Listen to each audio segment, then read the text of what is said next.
Rahman, FightHype.com, here with Amer Abdallah. Should I say CEO? No, Director of Boxing Operations. Okay. So congratulations on the new signing with Oleksandr Usyk. I know he's the premier unified heavyweight champion of the world, so it's obvious that he's a big signing for you. But why is he good for your business? Well, look, when you look at the heavyweight landscape and you see the big players there, you have, of course, Deontay Wilder, you have Anthony Joshua, you've got Tyson Fury, and then you've got, a champion in Oleksandr Usyk who, as a cruiserweight dominated, as a heavyweight dominated, unified champion. And mind you, I put a list of fighters to Prince Khalid, and I said these are the guys that I think strategically would be good to be under the banner. That we do, 2-fight deals with, 3-fight deals with, nothing, long term, but kind of progress the next stage of their careers. And especially with skill challenge promotions, at the end of the day, we pay differently. Our structure is a little bit different. So it's not, we don't need to have these long-term contracts with these fighters.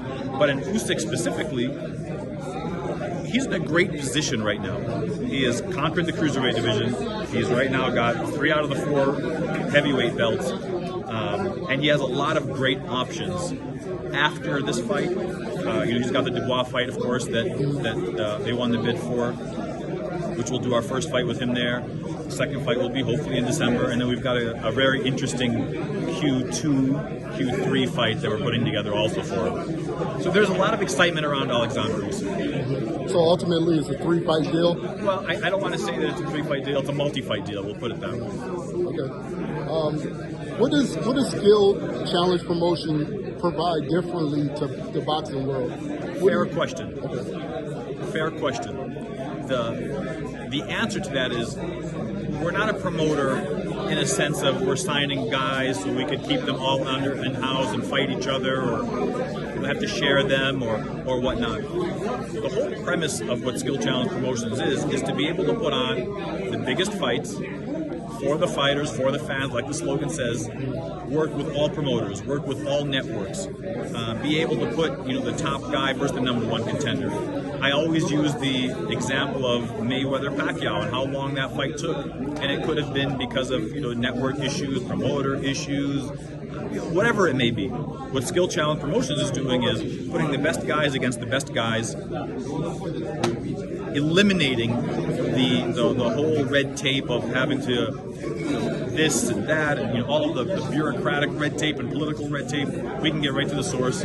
Prince Khalid, has no problem putting forth the monetarily and the revenue behind it to make that happen. And that's what we're going to do. It's just not a competition with anybody. We're working with all of them, so everybody makes out. Right. Now, you mentioned getting rid of the red tape, and you also mentioned that he has 3 of the 4 heavyweight titles. In your estimation, does this make the Usyk Fury fight harder to make?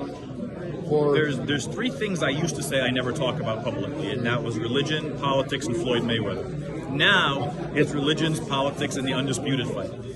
The head of that undisputed fight keeps popping everywhere we go. There was an offer, and it was a very good offer that was made last year to have this fight happen. And for whatever reason, I'm not going to point blame on anybody, because I think there's a lot of miscommunication. And just think, as I was first coming into the position, things were already offered and done.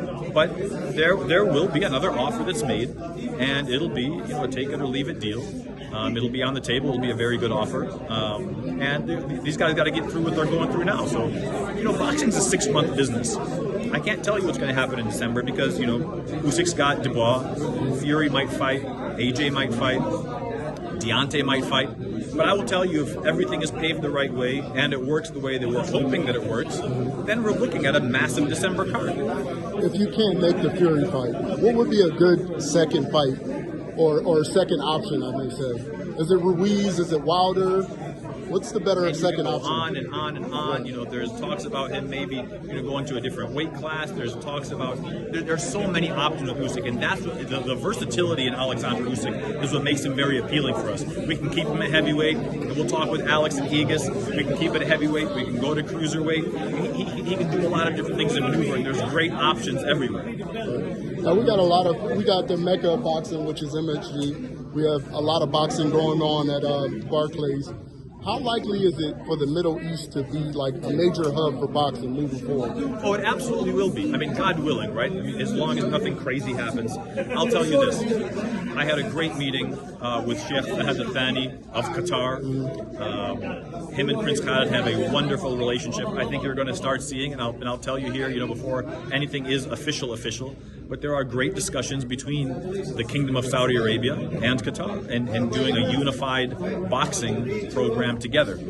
They have a very good relationship, a high level of respect for each other. Anytime, Sheikh Fahad comes here, he is an absolute guest of Prince Khalid. Anytime, we go to Qatar, which I was just recently there a few days ago, absolute red carpet rolled out for us. So to answer that question, and that was a specific answer, but overall, the Middle East is going to be putting on the biggest and best fights in boxing. And that doesn't mean that it pulls away fights from the Las Vegas or the Madison Square Gardens or O2 Arena. It doesn't mean that. It just means that we add that extra element in boxing. Now, during the press conference, you also mentioned that you have some other fighters that you're looking to sign. Yeah. Can you give us a sneak peek into who you have your eyes on? I know, since this was secretive, I know you're not going to release any of that. But you're right. I'm not going to release it, but I will tell you this. The 135-pound division, the 140-pound division, the super middleweight division, the heavyweight division, there's a lot of very interesting options for us there. There's some up-and-coming prospects that'll be phase 2 of the promotion also that we'll be looking at and signing as well. So, can you get out of my shot? I'm trying to...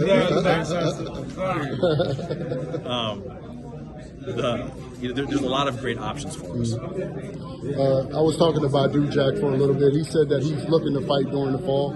Any names out there that you would like to match him up? Look, I mean, Badu, of course, he has mandatories, and he has, there's a lot of big names out there for Badu, and I think that everybody can work cohesively to make sure, Don King promotes of course, Makabu and the #1 contender.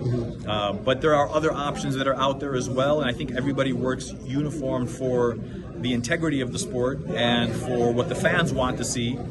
I think that you're going to see a very exciting fight for Badu coming up. Well, finally, what's your message to the boxing world, the boxing community? When Skill Challenge Promotions first launched, there was, of course, a little bit of skepticism, unsurety, and that ignorance coincides with the whole Middle East of not understanding the culture, not understanding the ways, the direction, and whatnot. And look, in the past 3 years, we've put on 3 events. COVID really railroaded the vision and the mission that Prince Khalid had. In 2019, we did Clash on the Dunes. In 2022, we did AJ Usyk 2. And then we just recently did the Truth fight. So this year, you're going to start seeing a lot more consistency. And next year, you'll start seeing a lot more consistency. And the shows will keep growing and building. Where opposed to doing 1 show a year, it becomes going to 2, 3, 4, 8, 10 shows a year. And now you're talking about not every fight has to be a massive mega fight, but you can start building, the B-level guys, the C-level guys, and start putting on regional, more international cards. So I want to thank everybody for their support. And I get tons and tons of messages. And I try to reply to as many as I possibly can, but the support's been overwhelming. And we're looking forward to working with everybody, every promoter, and again, just for the fans. The fans want to see these great fights. We just need to get rid of all the politics of boxing. I don't know if it's possible, but we're working with every promoter. We have a great relationship with everybody, and let's just keep putting on these great fights with the fans. But thank you all for the support. Well, thank you, sir. Thank you for having me.